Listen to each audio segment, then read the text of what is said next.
c'est Oumarou Zakari.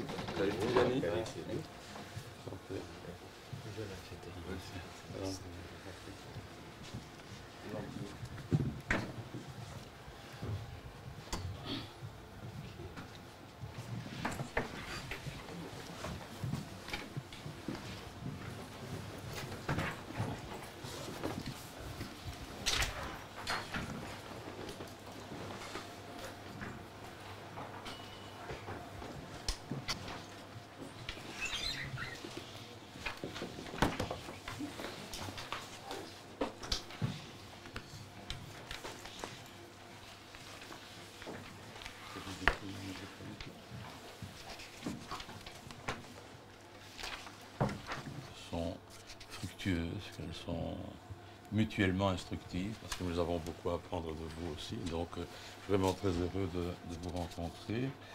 Je vous propose peut-être de vous entendre sur la situation politique, sur aussi la situation sécuritaire, sur la situation économique, sur la situation régionale et peut-être quand même aussi sur la manière dont vous percevez la coopération européenne, des partenaires. Donc, je serais intéressé d'avoir un peu votre point de vue là-dessus. Et peut-être aussi un mot sur votre perception des accords de partenariat économique, dont je suis moins un chaud partisan, mais ce qui prête toujours à controverse. Donc, il faut qu'il y ait quand même un élément un peu de provocation dans nos rencontres, de manière à ce que ce soit dynamique. Et donc, j'aurais aimé avoir un peu votre perception là-dessus.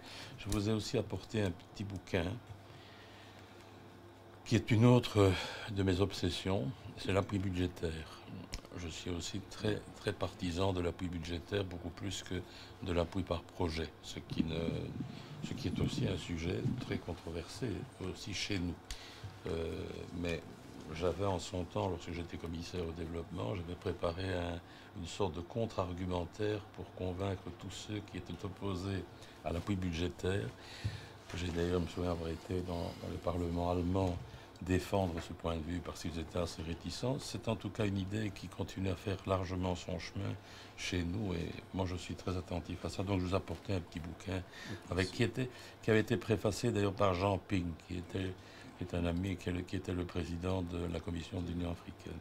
Voilà, je vous en prie. J'ai ici le service, Madame Donatella, qui est... Madame Vandenberg. Monsieur, je ne connais pas bien. Ah, enchanté. Moi, je me suis déjà présenté. Okay. Mais je tiens d'abord au nom de la délégation des présidents du groupe parlementaire de l'Assemblée nationale du Niger, vous remercier d'avoir accepté de nous rencontrer. Malgré votre emploi du temps qui est trop chargé, je crois que c'est vraiment un honneur d'avoir cette rencontre avec vous. Je me permettrai d'abord de présenter aussi les membres de la délégation. M. Zakari Oumarou, qui est le président du groupe parlementaire du PNDS-Tareya. Le PNDS-Tareya étant le parti qui a du président Mamoudi Issoufou, le président de la République du Niger. M. Abdelkarim Tijani, Abdelkadir Tijani, qui est le président du groupe de l'ARN. L'ARN, c'est l'association des partis qui sont à l'opposition. Monsieur Souley, qui est le président du groupe parlementaire des démocrates, et nous avons un de nos collègues qui n'est pas encore là, qui est le président du groupe parlementaire de la NDP Zamalaya. Nous avons 5 groupes parlementaires au sein de l'organisation.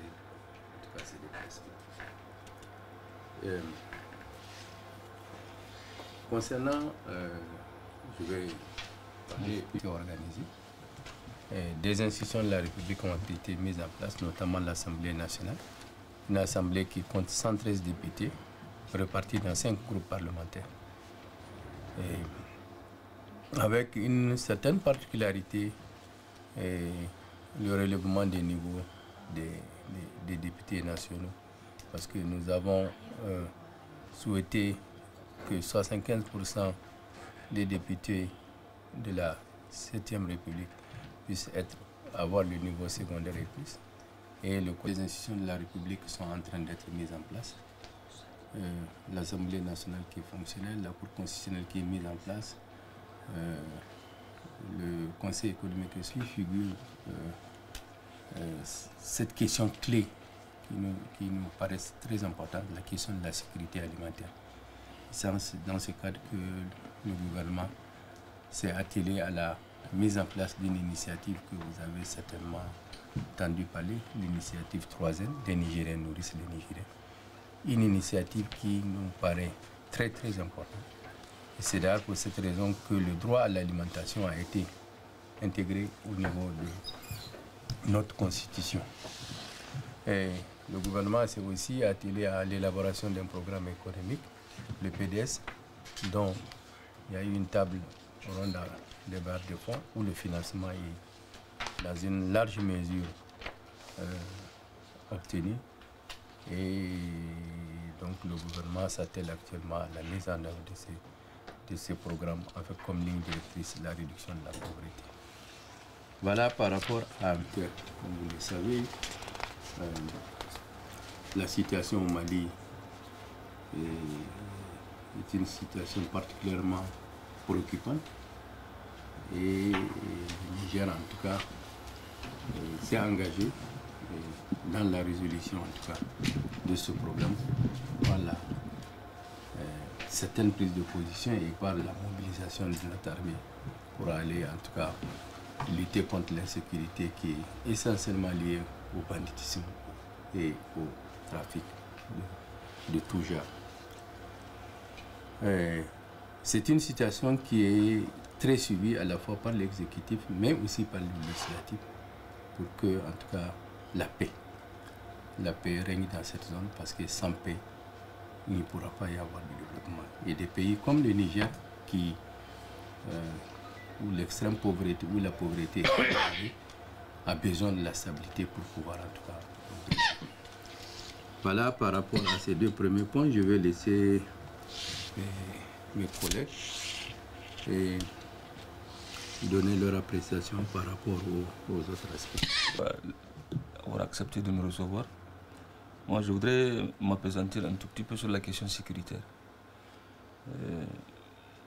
Comme vous le savez, avec les événements qui se sont déroulés en Libye, avec donc la chute du régime de Kadhafi, il y a eu beaucoup de mouvements dans l'espace sahélo-saharien, mouvements et des populations, mais surtout des populations armées en direction des différents pays voisins, particulièrement, notamment donc, le Mali et le Niger dans une moindre mesure.